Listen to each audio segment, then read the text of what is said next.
Entrevistas, saúde, educação, política, segurança, cultura e prestação de serviço. Cidade Live. Apresentação: Éder Xavier. Oba! Olá!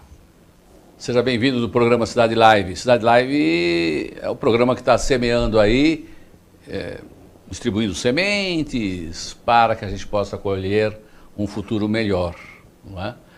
E trazendo muitas informações. E hoje no Cidade Live nós vamos falar sobre uma especialidade médica que se ocupa do tratamento cirúrgico de doenças das artérias, veias e vasos linfáticos. E para nos explicar mais sobre essa especialidade, nós recebemos dos nossos estúdios o médico vascular Antônio Bello. Bom, Antônio Bello é graduado na Faculdade de Medicina do ABC, tem especialização em angiologia e cirurgia vascular no Hospital Matarazzo e no Hospital do Servidor Público do Estado de São Paulo. Ele possui título de especialista em cirurgia vascular pela Sociedade Brasileira de Angiologia e Cirurgia Vascular, em conformidade com a Associação Médica Brasileira. É um tema bastante interessante que nós vamos tentar explorar bastante. É saúde, é um momento em que nós estamos sob tanta tensão de tantas coisas, e eu que não sou médico penso que quando a gente está muito tenso, eu penso que alguma coisa pode atrapalhar aí na circulação do sangue, né? Tá todas as pessoas com bastante ansiedade, né? Vivemos aí um terrorismo, uma série de coisas e tal. Então, eu entendo que o programa vai ser bastante interessante. O Antônio Bello é nosso amigo, conhecemos, é espontâneo, fala com conhecimento mesmo de causa. Doutor Antônio Bello, médico vascular, cirurgião, você corta as pessoas, abre as pessoas.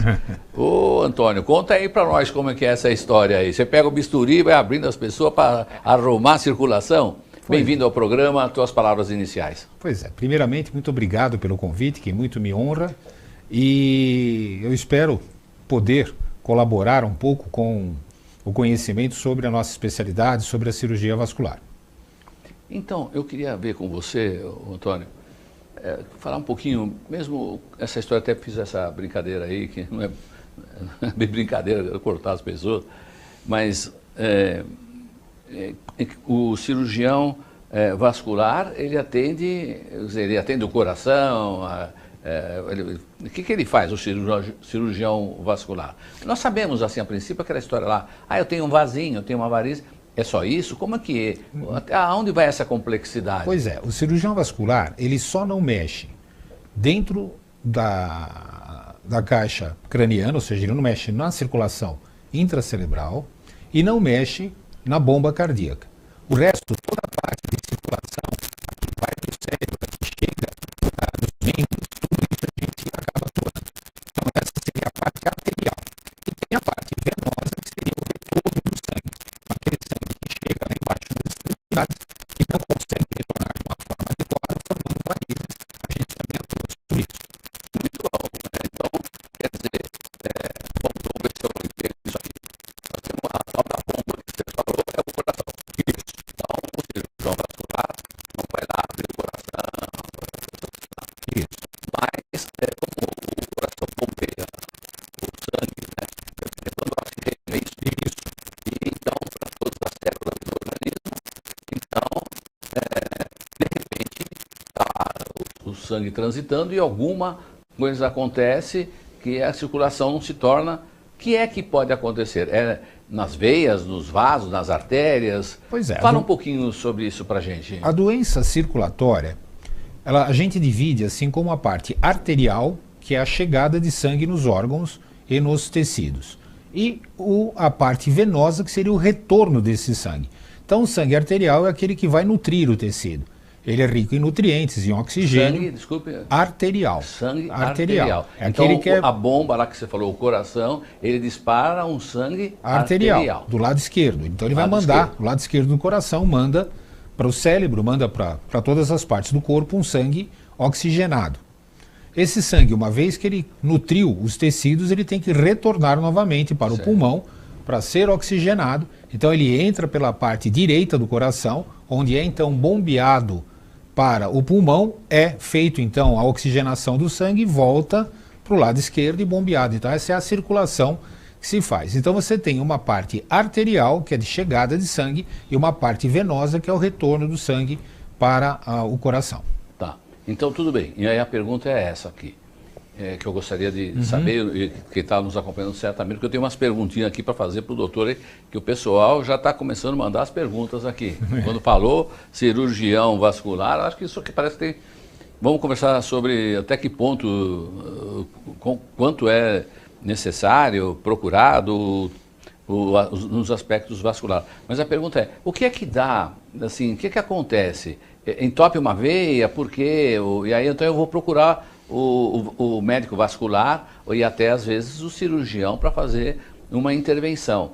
Quer dizer, é cálcio? O que acontece aqui? Pois é, quando a gente está falando de artéria, o que obstrui a artéria geralmente é o paciente que tem uma alteração. Artéria que está levando, o sangue oxigenado. Isso. É diferente de varizes. Varizes é doença de veia, que traz o sangue de volta. Então a doença arterial geralmente é ocasionada por um entupimento dessa artéria devido à deposição de gordura na parede. Essa gordura vai calcificando, formando a placa de ateroma. Essa placa de ateroma da doença chamada arterioesclerose, que dependendo da evolução dessa placa acaba fechando a artéria. Então, se for uma artéria que vai para o cérebro, pode levar um derrame. Se for uma artéria que vai para o coração, vai levar um infarto. Uma artéria que vai para a perna pode levar até mesmo uma destruição total da vitalidade desse membro e acabar levando a uma amputação. Então, assim, os principais sintomas geralmente é dor ao movimento. Por exemplo, o paciente que tem uma insuficiência arterial, ele vai andar um determinado espaço e dói. Aí ele para, descansa uns 5 minutinhos, anda mais aquele mesmo tanto, então ele vai andando, parando, andando, parando. A gente chama isso de claudicação intermitente. Então esse é o principal sintoma da doença arterial periférica. Já a doença a doença venosa, é aquela sensação de peso, de cansaço, de inchaço que ocorre no final do dia. Então o paciente não traz, o sangue chega na perna, bombeado pelo coração, e não consegue voltar com a mesma eficácia. Esse sangue fica então parado dentro das veias, causando esse peso. Essa veia vai dilatar até um ponto em que ela começa a deixar esse líquido ir para os tecidos, levando assim ao inchaço. E também ao aumento de temperatura pelo acúmulo de sangue que está ali. Então o sintoma de peso, cansaço, inchaço, queimação de final de dia é um sintoma típico do paciente que tem uma insuficiência venosa superficial ou profunda. Insuficiência venosa é aquela que está voltando, certo? Isso, das veias. Das veias. Aí são as varizes, vamos dizer assim. Então, e a outra é a que está... Quando não está chegando, que é a insuficiência arterial.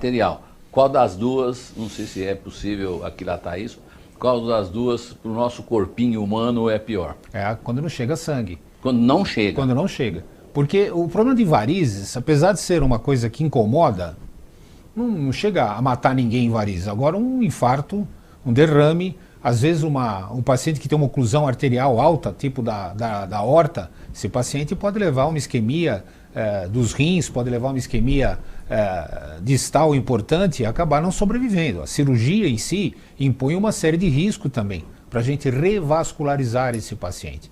E temos um tempo para fazer isso. Então não é aquele paciente que há uma semana entupiu, eu vou operar ele hoje. Hoje ele já perdeu o membro, ou já até morreu. Então é um paciente que a gente tem horas para tratar. Então uma oclusão arterial aguda é uma cirurgia de urgência que tem que ser feito o mais breve possível para que possa então com isso manter a vitalidade. Porque uma vez que está sem chegada de oxigênio, está morrendo o músculo, está morrendo o nervo, e o nervo é uma estrutura muito nobre, ele é muito sensível. Quer dizer, você pode até revascularizar, mas o paciente desnervou. Então ele não tem uma boa mobilidade, ele acaba perdendo a funcionabilidade adequada do membro. Interessante mesmo. Quer dizer, o coração que está bombeando, está mandando o oxigênio, não chegando o oxigênio, a coisa fica um pouquinho mais complicada, e teria que ser muito mais complicada, muito mais complicada, e aí tem que tomar uma atitude muito rápida e não deixar indo a coisa evoluir, porque aí pode causar vai ter morte tecidual, né? Irreversíveis. Muito bem. Na outro caso lá de Bariz, lá a gente vai conversar daqui a pouquinho sobre isso. Então, tudo não é tão bom, mas é menos traumático, ruim. Menos ruim, vamos dizer assim. Muito bem. Bom, como eu brinquei lá no começo, então você tem um médico que ele só, vamos supor, como se fosse um clínico, ele é vascular, mas eu vou até ele passa lá um remédio, alguma coisa, uma orientação e tal. Isso talvez tenha essa especialidade. Mas tem você que é um cirurgião, quer dizer, que eu brinquei lá que corta lá, tal. Essas cirurgias, elas não são... onde mais você tem feito cirurgia aberto lá para fazer naquele sangue que vai oxigenar ou naquele que está voltando? Olha, eu diria assim que a nível de consultório, a incidência de doença venosa é muito maior do que a doença arterial. Tipo assim, de 90% até um pouquinho mais. Então assim, a grande maioria dos tratamentos que a gente faz incide na parte venosa. Então é cirurgia de varizes, é secar vasinho, essas coisas da parte de retorno do sangue. A parte de chegada do sangue, a gente tem hoje um arsenal muito bom, é uma coisa relativamente nova, que chama-se cirurgia endovascular.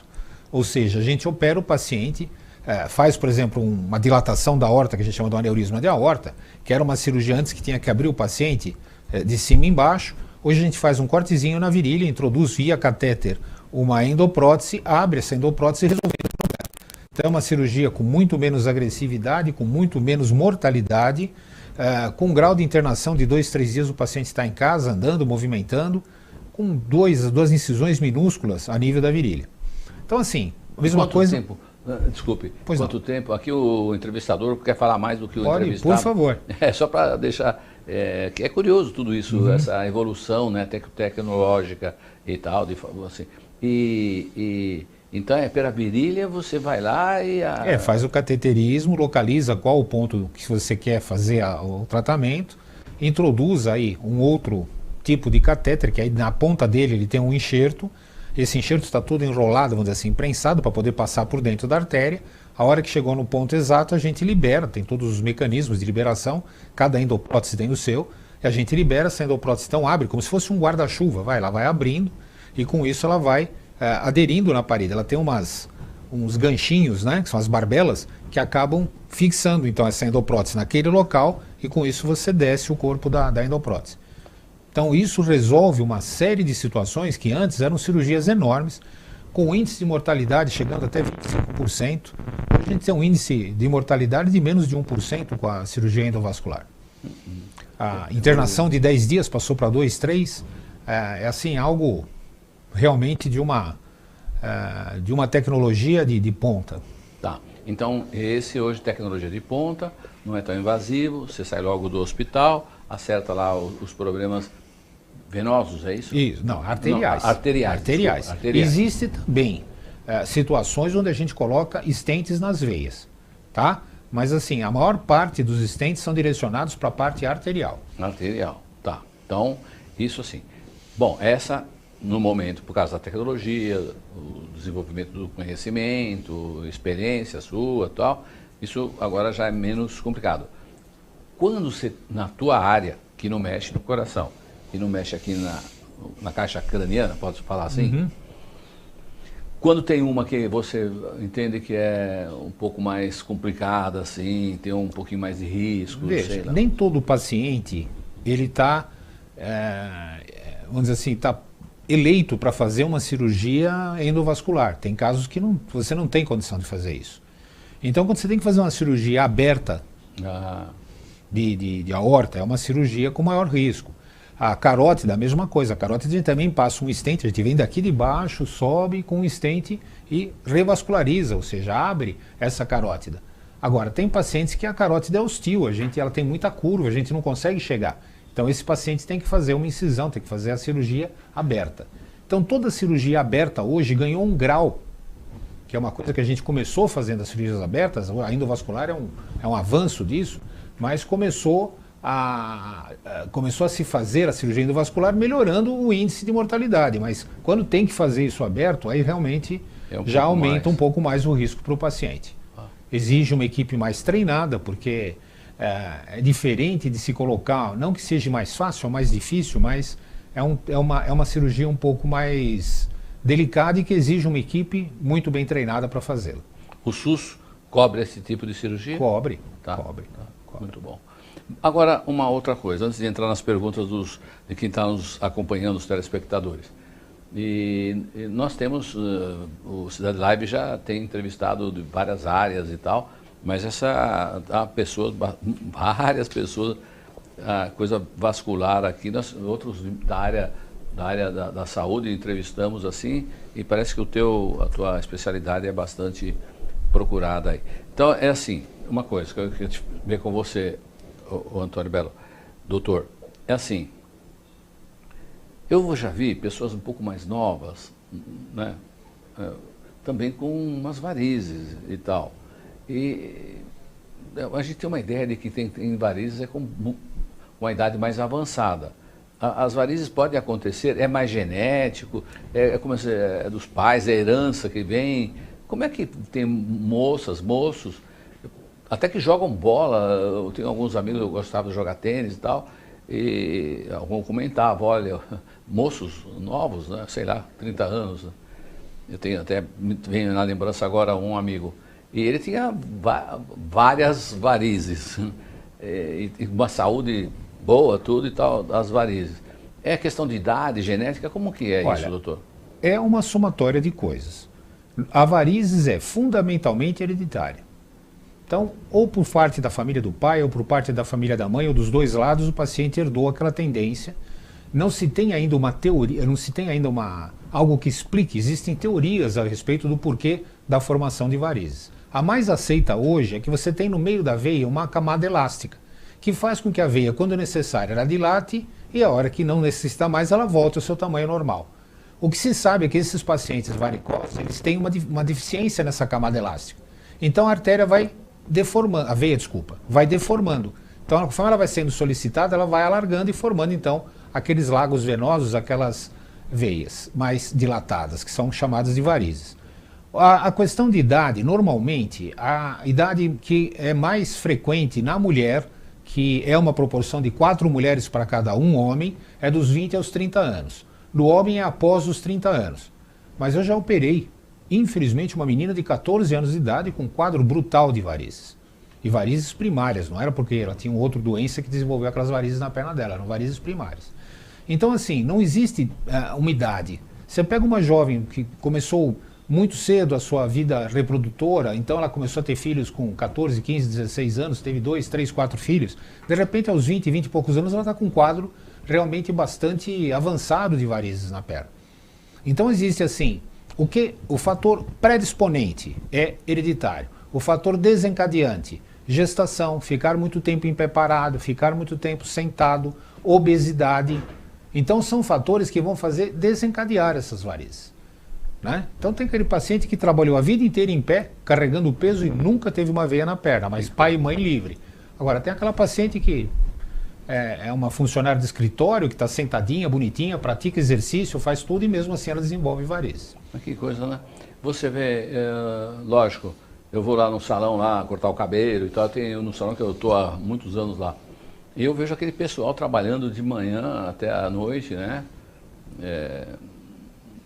Eu tenho até um amigo que há muitos anos corto o cabelo com ele, e eu vejo o Elias, um abraço Elias, mas mas muitos anos ele está em pé durante, e nunca me falou, a gente conversa muito sobre saúde, eu sempre estou preocupado com a história da saúde, e ele nunca me falou nada sobre isso. Quando um outro colega negro, por isso que eu estou falando isso, para fazer uma pergunta, ele já... Porque aqui é um bate-papo, viu, doutor? Aqui não é nada preparado. Que ótimo. Né? Assim, nós estamos... Então, melhor assim. Ele, então, é negro e ele tem esse problema. Às vezes, chegou até que ter que sentar no meio da... Quando estava cortando lá o cabelo, esperar um pouquinho para poder voltar, né? A questão da raça, da cor, sei lá, isso influencia também nessa história das varizes, por enquanto estamos falando da varize. Influencia. Normalmente, a raça negra, ela não tem tanta varizes quanto tem o caucasiano, a raça branca. Já em compensação, é que nem por exemplo, você falou, o japonês, ele é difícil de ter varizes, mas quando ele tem, ele tem. Ele tem para meia dúzia.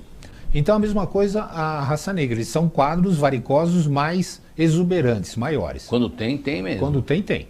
O homem também é assim, como eu falei, 4 mulheres para cada homem, mas esse homem que tem vale pelas 4 mulheres. Quando o homem tem varizes, ele tem uma quantidade realmente grande de varizes. Claro que não é uma regra, né? Eu estou dizendo assim no senso geral, né? Geral, muito bem. Bom, doutor, interessante. Bom, então ficou claro aqui que o aspecto genético ele tem bastante importância. Até agora, só fazendo um resumo aqui do que nós conversamos, são coisas que não é do conhecimento de todas as pessoas. Então, fazendo um breve relato aqui. Então, a primeira coisa que nós conversamos é que o doutor também é o cirurgião, ele vai lá, abre, faz tal. Conversamos também sobre que há hoje técnicas menos invasivas que solucionam também muito o problema e que com rapidez você sai lá do hospital. Conversamos também que é impressionante, né? Quer dizer, tem de uma mulher, um homem para 4 mulheres. As mulheres sofrem mais dessa história das varizes também. Então, é outro detalhe que ficou bem esclarecido. Entra o fator hormonal da mulher, entra o fator gestacional que a mulher tem. Então, isso faz com que ela seja mais afetada pelo problema varicoso do que o homem. Nossa, a mulher, né? Não é fácil, doutor. Ter um nenenzinho, carregar 9 meses. E depois ainda ganhar umas varizes na perna. Ainda ganha umas. E depois o neném vai mamar ali e o freio machuca. E depois ainda ganha umas varizes. Olha que ser mãe. Não é fácil. E que interessante, né? As mulheres querem ser mãe, né? E dar o cuidado e tal. Coisa aí, já que foge aí a ciência, o amor de Deus que entregou para as mulheres uma grande responsabilidade para essa raça humana aqui no planeta Terra. Tudo bem. Bom, doutor, acho que eu não sei, é tanta coisa que eu nem sei bem. Eu só gostaria de... Tem alguma coisa que é ressaltar? Poder te falar alguma coisa a ressaltar em relação ao tratamento para nós de nas varizes? perguntas, pois não. Né? Bem rapidamente, assim, como é que se trata varizes? A varizes pode ter um tratamento clínico, que seria, no caso, o uso de uma meia elástica e medicamentos. O tratamento cirúrgico, é claro que tudo tem a sua indicação. Eu tenho um nível que dá para ser feito com um tratamento puramente clínico, como tem aquele quadro que já não dá mais, tem que operar. As cirurgias, então, pode ser feito pelo método tradicional, onde a gente vai e retira essas veias. Pode ser feito com um laser, onde a gente introduz uma fibra óptica por dentro da veia, é uma cirurgia também endovascular. A gente introduz aquela fibra, num determinado ponto, isso sempre guiado por um ultrassom, eu disparo o laser e venho puxando. Então essa fibra vem queimando a veia no próprio local. Então é muito menos agressivo. E tem a aplicação de espuma, que tem sido hoje uma grande reviravolta para nós, porque essa aplicação de espuma é algo que a gente pode fazer em pacientes com mais idade e com alguma contraindicação para uma anestesia. Né? Então serão esses 3 tratamentos bem colocados assim em relação ao processo varicoso. Tá. Doutor, você está há quanto tempo com esse trabalho? Pois é, a gente se formou em 1977. 1982, 77 eu entrei na faculdade. Em 86 eu já era especialista. Né? Então, desde 1986 a gente exerce essa função. E a vascular é uma especialidade relativamente nova. O grande avanço da cirurgia vascular ocorreu na Guerra do Vietnã, onde o pessoal explodia, perdia parte da perna, estava com artéria. Aí começou a se fazer as suturas arteriais, começou a se fazer os transplantes, os enxertos. Foi exatamente na na Guerra do Vietnã que se teve um grande avanço. Então é uma especialidade bem nova ainda. Porque você passa com muita segurança. E que coisa que você traz? Tem aquela história de que há males que vêm para bem, né? Que coisa terrível que é a Guerra do Vietnã. Mas também, você vê, sempre tem um lado bom da coisa. A gente precisa ver o lado bom da coisa. Então, porque você fala com bastante segurança sobre isso, a gente percebe mesmo que parece que é algo que Deus, acho que põe certas almas aqui para fazer e você, tem que gostar. Você gosta mesmo do que você faz, né? Tá claro, isso aí a gente vê no espírito, no jeito da pessoa falar, né? E você é tão conhecido, um médico tão competente e conversa normalmente e tal. Eu não gosto muito de entrevistar gente afetada, sabe? Mas você passa bastante franqueza, muito legal estar conversando com você. Muito obrigado. Então, nós fizemos uma brincadeira aí antes, né? Como é que é o negócio? Você falou assim, de morrer, de belo, como é que é? Não, eu falei que por mais feio que eu fique, eu vou morrer belo, né? Porque é meu sobrenome. É belo. Belo, eu vou morrer belo. Tá certo, foi legal essa brincadeira. Quando tem um sobrenome, por mais feio que eu possa ficar com a idade, com isso. Eu vou morrer belo. Eu vai morrer belo porque o nome é Belo, né, doutor? Antônio Belo. Muito bem, doutor. Bom, então vamos lá começar com uma pergunta. O Silvia Gomes, legal você está nos acompanhando, obrigado. E vou fazer a tua pergunta aí, hein? Então, vamos lá para o doutor, vamos ver o que ele vai responder. Tem uma outra coisa que me veio aqui. Os vasos, né, não precisam necessariamente nascer na perna, não é isso? Eles podem aparecer em alguma outra parte do corpo, os vasinhos? 90% ou mais dos vasos são nos membros inferiores. Mas eles podem aparecer em face, podem aparecer no tórax. E o tratamento para eles é diferenciado. Por exemplo, na face, eu posso injetar glicose, que é um líquido, nos vasinhos da perna, mas na face não. Então na face é sempre o laser transdérmico que a gente usa. Né? Que coisa. Porque existe a placa que comunica aqui do nariz no cérebro. Se esse líquido for lá para dentro, ele pode dar uma trombose no seio cavernoso e aí vai bater papo com Jesus Cristo de perto. Mas que coisa, rapaz, qualquer detalhezinho no corpo pode dar uma consequência. Por isso que é um tratamento que deve ser feito por médico. Existe hoje uma gama de profissionais não médicos fazendo a escleroterapia.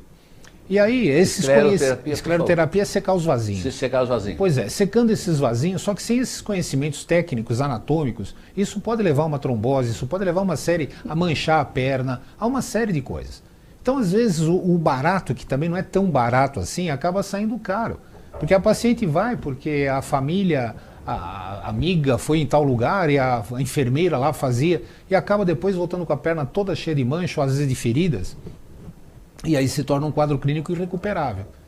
Então, é uma coisa que a escleroterapia é um ato médico que tem que ser feito por um médico, de preferência um médico especializado, que seria o cirurgião vascular. Você imagina, como você falou aí na face, pois é. Eu quero ficar lindona, eu quero ficar bonitão. Aí tem um negocinho lá, põe lá e vai para onde você falou aí, e aí às vezes não tem nem suporte para nada. Não tem. É o que eu falo, depois que acontece alguma coisa, vai reclamar com quem? Com o bispo, né? Porque não tem com quem mais reclamar. Jeito, é só lá em cima mesmo, se o bispo estiver lá em cima também, né? Muito bem. Quer dizer que então os vasinhos... E é bem de estética, né? Homem que procura mais ou mulher? Mais a mulher. Mais a mulher. Porque a gente do tal dos vasinhos, aquele azulzinho, aquela coisinha. Primeiro que o homem não tem tanto como a mulher, porque isso está muito relacionado com o hormônio feminino. E segundo, porque a gente não tem esse hábito. Por exemplo, não é que nem a mulher que toda semana vai no cabeleireiro, toda semana ela faz a unha. Então ela está acostumada a fazer tratamentos ou tipo de... Espera um pouquinho. Você está me dando uma ideia aqui. Agora que eu estou descobrindo por que essas mulheres têm varizes. Eu vou dar uma de médico aqui também. Porque quando elas vão no cabeleireiro, elas sentam naquele bendita mesa lá do cabeleireiro, 1h da tarde. Elas vão sair de lá às 6h da tarde, sentada. Acho que foi isso também que... Também ajuda. Não, doutor, estou fazendo uma brincadeirinha, desculpe me atrapalhar. Porque elas ficam tanto tempo lá sentadas, né? Sei lá se é isso. Pois é. E o homem não tem isso. A gente faz, tudo bem, a barba, toma banho, são coisas de higiene normal, mas você não corta o cabelo toda semana, quer dizer, não é aquela coisa de... E já a mulher tem esse hábito. Então, se eu tiver que fazer um tratamento que você tem que vir toda semana, já engancha um pouco com a coisa. Segundo, dói. Terceiro, a gente tem pelo na perna que encobre bem. Não é tanto quanto tem a mulher. Os vasinhos no homem são bem menos. Então, realmente, a grande procura é a mulher que E também deixar os vasinhos lá, vamos dizer, quando aparecer um vasinho, isso não está dando... O vaso, uma coisa muito aquele importante... Aquele azulzinho, aquele vasinho lá... Uma coisa muito importante que eu sempre falo no consultório. O vaso nasce, cresce e morre vaso. O vaso não se transforma numa varizes, o vaso não causa nenhuma complicação, a não ser a complicação visual. Então, tratar ou não do vaso é uma questão de fórum íntimo de cada um. Se para a mulher aquilo está incomodando, tem pacientes que se trancam numa calça comprida e não tiram de jeito nenhum, que morrem de vergonha. Agora, tem mulheres que têm vasos enormes na perna e não está nem aí, vai para a praia, então é fora o íntimo. Se aquilo está incomodando para ela não expor a perna, não ocupar determinadas situações sociais, isso deve ser tratado. Isso faz parte da saúde, bem-estar físico, social e mental. A Organização Mundial de Saúde define saúde como sendo essas 3 funções. Tá. Então quer dizer que aquele vasinho ali, se ficar ali, não é ali que vai dar um não infarto. Não atrapalha nada. Infarto talvez já exagerei. Não vai dar nada. Muito bem. Ô Silvia, eu espero não inventar outra pergunta e você ficar esperando a resposta. Mas vamos lá. Doutor, a Silvia, que nos acompanha, a Silvia Gomes, faz a seguinte pergunta. Mesmo operando as varizes, continuo com muitas dores das pernas. Isso é normal? Silvia, primeiro que dor nas pernas não é desencadeado somente pelo quadro varicoso. Precisa ver se você não tem outras coisas associadas a varizes. Você pode ter um problema de coluna, você pode ter um problema articular de joelho, enfim. Outras situações que vão te levar à dor. Agora, se não tiver nada disso e o problema ser só circulatório, você tem sempre que lembrar que o que você operou foi o sistema venoso superficial. Esse a gente pode tirar, porque ele só é responsável por 5 a 10% do retorno do sangue. 90 a 95% do sangue retorna pelo sistema venoso profundo. E todo paciente que tem um problema nas veias superficiais também apresenta algum tipo de problema no sistema venoso profundo. Então não é incomum você fazer uma cirurgia de varizes e mesmo assim a paciente precisar usar uma meia elástica depois. Caramba, rapaz, você fala as respostas com segurança, rapidinho. Eu já entrevistei tanta gente de área de saúde e de outras áreas do direito, que é o meu, etc. Tal. A pessoa vai pensando. É tão natural, você nasceu para isso mesmo. Porque já sai assim direto e com consistência, com segurança. Muito bem. Eu quero ver se eu vou ver se eu tenho uns vasinhos aqui. Você já pode me operar aqui no... A gente faz muita cirurgia ambulatorial. Ah, é? Muita. Hoje tem muita técnica ambulatorial. Cada vez menos o paciente varicoso está indo para o centro cirúrgico. Tem muita coisa que a gente resolve a nível ambulatorial. Ai, que bom. Agora aqui no ar não dá para fazer agora, você não trouxe nada. Não, mas você vai ficar de cueca aqui no ar, o pessoal vai achar meio esquisito. É que é o seguinte, graças a Deus eu não estou tendo, então, né? Tá bom. Já sei para onde eu vou agora que precisar. Muito bom, obrigado. Então, Silvia, acho que você... E muitas vezes eu tenho tias, e está com um pouquinho mais de idade, sei lá se é a idade, como já falamos, não é só a idade, mas ela tem dores na perna e depois foram fazer como é que chama aí para ver a coluna? Uma ressonância da coluna. O problema é da coluna. E deu na coluna que estava dando a dor nas pernas. E essa minha tia Merça, e ela não tinha nada assim de varizes, nada, mesmo com uma idade. Então descobriram realmente que era lá na coluna, alguma coisa que estava lá e tal. Eu costumo dizer, Éder, que o vascular ele é um especialista em dor nas pernas. A grande maioria dos pacientes que nos procuram vem com a queixa de dor nas pernas. Só que nem tudo que vem é varizes. Tem exatamente coluna, como eu disse, artralgia, fibromialgia, enfim, tem N coisas que podem levar a quadros dolorosos da coluna. E aí então a gente na consulta vai vendo quais são os sintomas, aonde se encaixa e com os exames, um deles é o ecodoppler, que é um exame de ultrassom super tranquilo, a gente consegue chegar à conclusão de qual o que está acontecendo com a paciente. Então, minha tia Merça aí não tinha mesmo nada de variz e tinha muitas dores na perna. Tá? E fez lá como é que chama? A ressonância magnética. E tinha um problema na coluna. Tá. Muito bem. Agora nós vamos para a pergunta. Ô João Vitor, vamos perguntar aqui para o doutor. Silvia, acho que você já viu que talvez tem que ver outras coisas. Tem que usar uma meia, alguma coisa assim. Bom, agora vamos para o João Vitor. Ô João Vitor, legal você estar nos ouvindo, um abração para você. E a pergunta aqui, entre aspas, que a produção pôs aqui, agora, passou para mim agora. A retirada cirúrgica de uma variz a retirada cirúrgica de uma variz, para o João Vitor, a retirada cirúrgica de uma variz pode prejudicar a circulação? Não, porque a gente está mexendo naquilo que eu te falei, de 5 a 10%. Então, o sistema venoso superficial ele pode ser retirado sem nenhum prejuízo circulatório. O que não pode, por exemplo, se eu mexer em uma veia profunda, aí você vai ter uma trombose, você vai ter um inchaço permanente na tua perna. Então, João Vitor, sei lá se é por causa disso, ou de algum parente seu, se ele for retirar, ele ou ela for retirar a variz, não vai prejudicar a circulação. O que acontece às vezes é que o paciente tem um problema de veia profunda, como foi o caso da primeira pergunta, e a paciente acaba operando e acaba tendo ainda um inchaço, alguma coisa, porque também existe um comprometimento de veia interna. Mas não que por fato dela ter operado que desencadeou aquilo. Tá, perfeito. Bom, vamos para mais uma. Agora é para o Marcos Eduardo. Ô Marcão, um abraço aí para você. Bom, não te conheço, mas chamei de Marcão. Porque a pergunta é interessante, né? Quais os principais sintomas que precisa a pessoa ter para falar assim, eu tô com má circulação? Porque a gente tem uma dorzinha aqui, outra lá, tá, a gente não sabe bem. Falar, doutor, eu tô com má circulação. Para mim poder falar com um pouco de conhecimento, que você vai deixar agora para nós, eu tenho má circulação, porque pelo que nós conversamos até agora, pode ser um não sei o que lá na coluna, pode ser não sei o que lá, tanta coisa. Olha que não é fácil esse teu trabalho aí. É bastante coisa mesmo, né? Acho que toda a medicina, cada especialização tem tanto detalhe. Eita, corpo humano, hein? Quem inventou esse corpo humano é um camarada... Quem estuda o corpo humano e não acredita em Deus... Sei não. Porque não tem... Sei não, né? Não sei. Realmente eu acho que a maior prova da existência de um ser superior é exatamente a complexidade do corpo humano. É verdade. É muito... Uma ótima visão isso, né? Você vê, né? Certamente tem um poder, sabedoria e inteligência governando as coisas. Grande. Até por método dedutivo. Isso que você está falando é uma dedução. Você não está falando aqui de religião, você deve ter a sua, mas não está falando de religião, não está falando filosoficamente, você não fez um comentário que não é religioso, não é filosófico, não é nada, qualquer outra história aí. Mas é assim, é uma dedução, né? Aliás, a própria concepção em si, né? Um espermatozoide, 90 e não sei quanto, só água, né? Um óvulo, água, aquilo de repente produz um corpo humano e pior, coloca um cérebro dentro que pensa, que pode fazer uma maldade enorme, como pode fazer o bem, guarda informações, tristezas, angústias. Então é só deduzir. Acho que a pessoa, muito bem colocado também, a parte humana tua, e o nosso interesse no programa é ver tirar do entrevistado colocou muito bem, eu ia tocar nisso mais para o finalzinho, mas você já deixou bem claro que, então não é religião, né? Que cada um tem a sua, respeitamos todos, tudo, e não é o aspecto filosófico, nem tão científico, sei lá.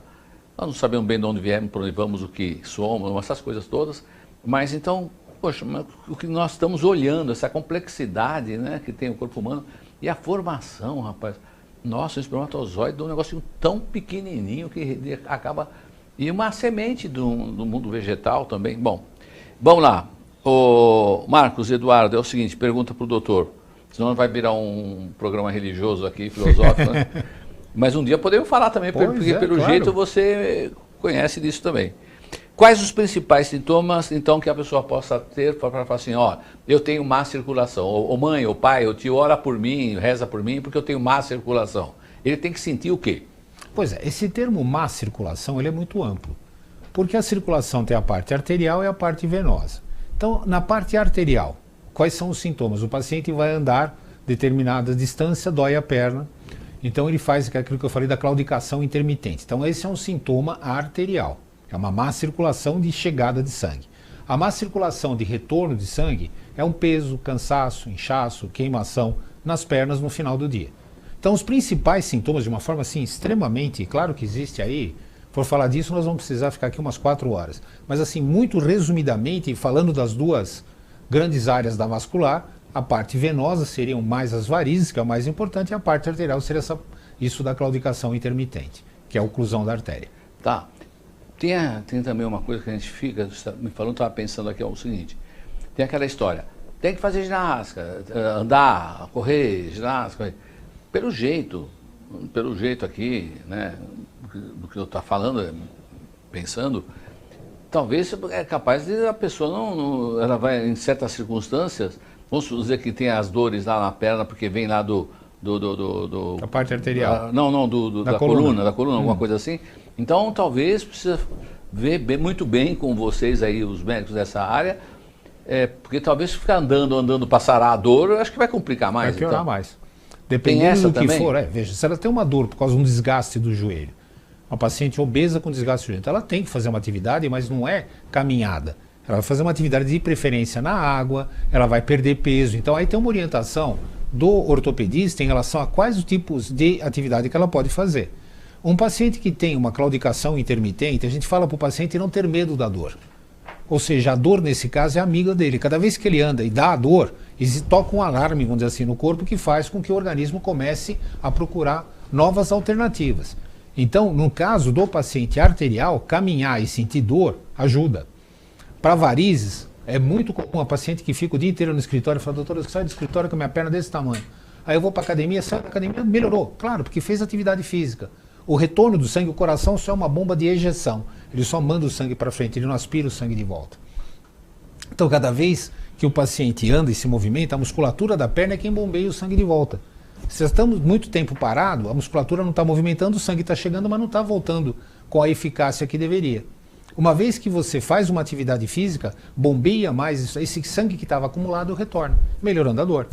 E então, vê bem, essa história de também não fazer o retorno, não vai tendo retorno, não vai ter retorno, penso eu, que eu estou quase ficando médico aqui, vai dar uma calcificação, ateroma, essa história. Vai, isso na artéria, na veia, na artéria, né? Na veia não existe venoesclerose, né? Não, pelo menos, a venoesclerose existe quando a gente injeta um líquido para esclerosar, mas aí é secundário, não é primário. Então, agora uma outra coisa aqui, que agora vai ligando uma outra coisa, tenho que fazer mais perguntas, e o programa está chegando no final. Vê como passa rápido? Eu tinha te falado, né, que passava rápido. Mas, doutor Antônio Bello, é o seguinte, eu fiz a varize lá, fiz uma operação, assim, ela volta, me veio isso agora, está fora do... É uma coisa hereditária. Então, aquela veia que hoje nem está doente, ela poderá se transformar numa veia varicosa. Então, é comum, sim, o quadro varicoso retornar. Então, o paciente que operou, eu falo que a cirurgia de varizes não é o final do tratamento do paciente, é o começo. Começa a se tratar com a cirurgia, o paciente vai ter que tratar a vida inteira. Então, o paciente que opera, eu peço para que retornem de tempos em tempos no consultório, para a gente repetir um ultrassom, ficar vendo. Às vezes é uma veinha que começa, a gente já tem como eliminar, como espuma, com alguma coisa. Enfim, para fazer uma manutenção. Aquele paciente que opera, volta depois de 5, 6 anos, às vezes tem que operar de novo. Que coisa, muito bem. Bom, eu tenho aqui ainda várias perguntas, não vai dar tempo, depois eu posso passar para o doutor responder a produção encaminhar.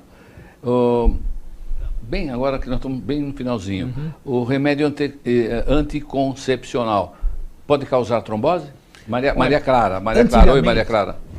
Antigamente, a gente tinha os anticoncepcionais que eram muito, vamos dizer assim, muito concentrados, muito carregados de 2 hormônios, né, que é o estrógeno e a progesterona. Hoje, eles são microdosagens, então é uma quantidade muito pequena e geralmente de um hormônio só, que é a progesterona.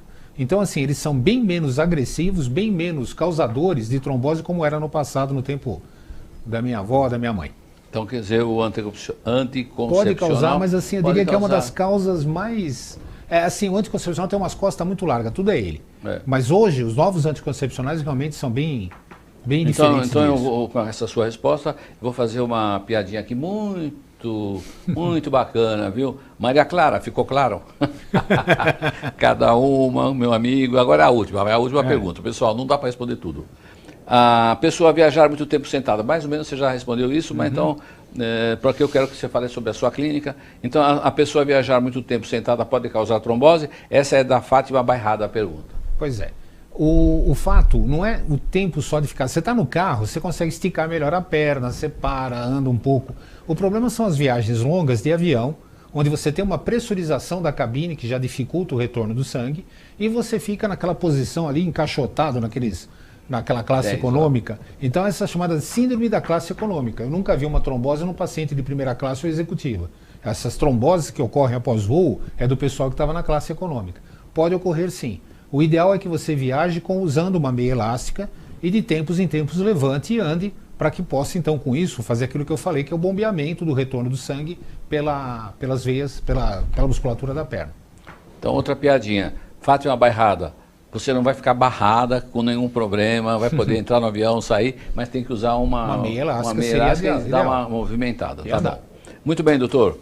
Chegando no finalzinho aí, fala um pouquinho sobre a sua clínica, porque eu já sei que a hora que eu tiver qualquer coisinha, já sei para onde correr. Mas então, tá bom. Fala aí para o povo. A gente tem 2 unidades, uma em Santo André e uma em São Bernardo, é a Belos Clínica, e onde a gente concentra ali uma quantidade muito grande de tecnologia. Eu diria que eu tenho uma das que a gente chama de Flebo Suite, que é um local onde a gente tem uma série de aparelhos. Eu tenho ultrassom, eu tenho 3 tipos de lasers diferentes. A gente tem ali uma realidade virtual, que é o VenViewer. Tem radiofrequência, enfim, a tecnologia é muito ampla para todos os tratamentos que hoje estão preconizados dentro da nossa área. Então, assim, caso vocês tenham interesse, eu gostaria muito de poder atendê-los, de poder ser útil, né? No sentido de resolver esse problema tanto na parte estética, que seriam os vasinhos, como realmente na parte clínica, que seria, então, no caso, as varizes ou alguma oclusão arterial, algum problema de circulação arterial. E o endereço onde é que é, meu querido? Olha, doutor? é Rua Mediterrâneo, 290, sala 56, em São Bernardo.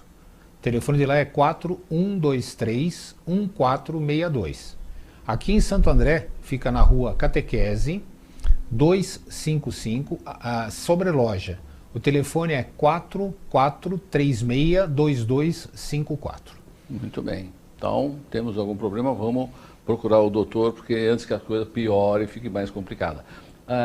Eu queria ficar perguntando tanta coisa, rapaz, que eu estou com vontade de circular bem o sangue, muita oxigenação, e quem sabe sair dos 67 anos, voltar para os 35, ficar um pouco mais alto, olhos verdes, né, porte atlético.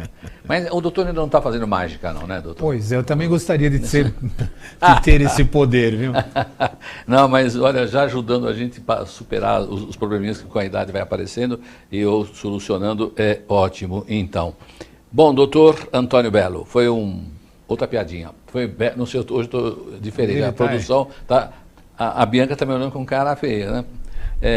Foi um belo de um programa. Antônio Bello, médico cirurgião vascular, muito obrigado por você estar com a gente. Eu que agradeço a oportunidade. De verdade, foi muito bom estar com você. E você que ouviu tudo isso aí, tem aqui uma série de orientações. Essa é a ideia mesmo do programa Cidade Live. Está semeada uma semente para quando tiver qualquer coisa, você colha fruto dessas informações. Muito obrigado por acompanhar o programa Cidade Live. Continue conosco, obrigado pela produção. Essa produção cada dia traz gente mais importante aqui. Qualquer hora vai trazer o presidente da República, vai trazer... Eita, produção poderosa. Bianca, Larissa, Ed, um abração para todos vocês, muito obrigado. Continue você também nos acompanhando, nos prestigiando, para a gente ter força para continuar o programa Cidade Live. Muito obrigado por estar conosco até agora. Obrigado, Antônio Bello. Eu que agradeço.